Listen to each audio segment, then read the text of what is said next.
everybody, good afternoon and welcome to the United Stand. Absolutely unbelievable. Absolutely unbelievable what we are experiencing as Manchester United fans in the last 24 hours.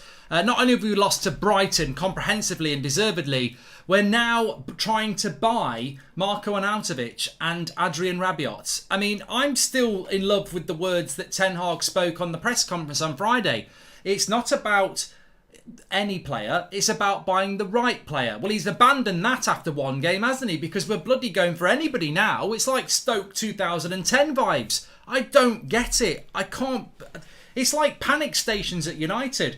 Oh, we've had a great pre-season tour. It's been great. We've played triangles. We've done some good pressing. Everything's fine. Oh, stop talking to me about transfers because I know exactly what I want. And if we don't get it, I'll train somebody up. He's played one game and he's realised what we've known for a couple of years. These players are crap. And actually, just get me anybody. And that's exactly what this looks like. I mean, look, there are moral issues about Marko Arnautovic, and they're very serious moral issues, and I've seen them on Twitter, and I'm sure you have as well. Manchester United is a club that is very inclusive and does a lot of great work on diversity and inclusivity. I don't think they can buy Marko Arnautovic. I just don't think they can. Do your own research on that, but I don't think that they can do that deal. It surprises me, but we'll talk about the player and we'll deal with that. But I want to acknowledge there are some moral issues around it, and I don't think Manchester United should be going anywhere near it. You cannot do all that good work that they have done around those subjects and then ignore it because we want to go and desperately buy a striker. It's embarrassing. You know what, as well? I'm going to clip it up for the show at 8 o'clock tonight. I spoke about Marko Arnautovic to Manchester United in 2018. I was on another channel. I got sent the clip today. And I said, no, he's not a Man United player.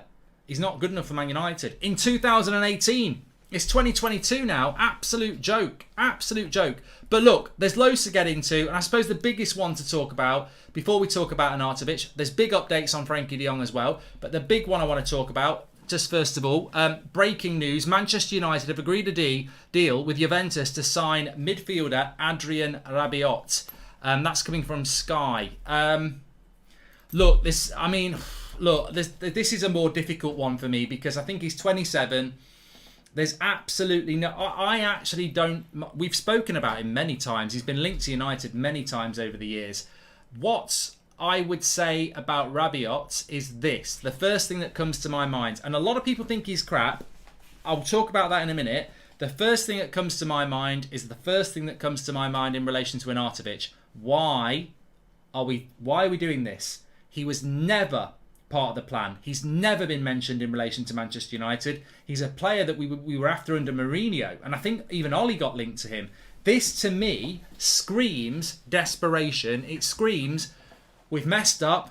Let's go through the old scouting reports and see what we can find. Oh no, Schneider's already retired. Rabiot, we looked at him a few years ago. It's just desperation. It's pure desperation, and United fans can see through it. Now, even if Rabiot's a good player, and let's be honest, he's better than McTominay.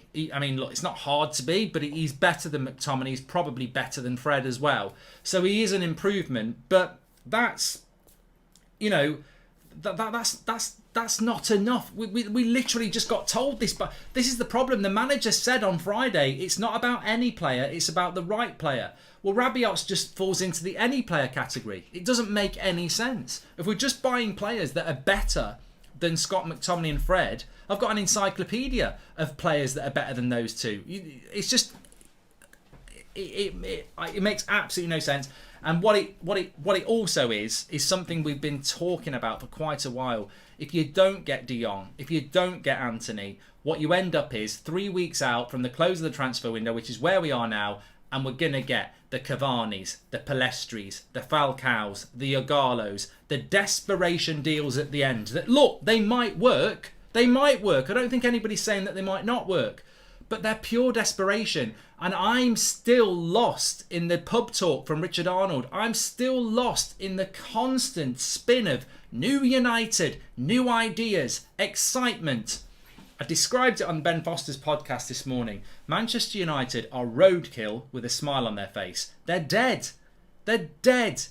They're limping across the road, finished, and they're putting a smile on their face, pretending that things are going well. United fans are not stupid. Football fans are not stupid. The club is in absolute turmoil. Now is the time. Now is the time. If you're protesting, if you want the Glazers out, now is the time, because what they're doing is taking the absolute piss now. They are. And look, Rabiot could come in and be the best player we've ever had. We'll be bloody lucky if that happens. But it's pure desperation on a major, major scale.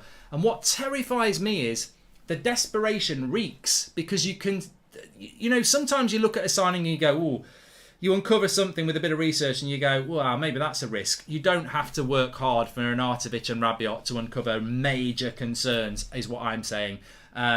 So look, apparently Sky is saying that we've agreed a deal with Rabiot. I mean, look, I haven't looked at this player for a while, but from what I remember of him when we were looking at him last time, yes, he can play as a 6, but he actually likes playing more as a 10. He likes to play more advanced. Does that help us? I mean, are we just we're going to bring a player in that's coming for money? Apparently he wants to play in the Champions League, but he will come to Man United because of the status, which roughly translated, don't get all egotistical here. Don't think, oh, Rabiot wants to come to us because it's Man United. The only reason he'll come to us, it's not status, it's wages.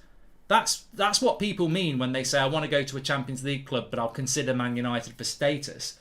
That's not because they've got Brian Robson kits from when they were little, or, you know, Man United curtains. It's because they know we'll pay stupid wages. So I need to get some of your comments in, and we'll carry on. There's loads to get.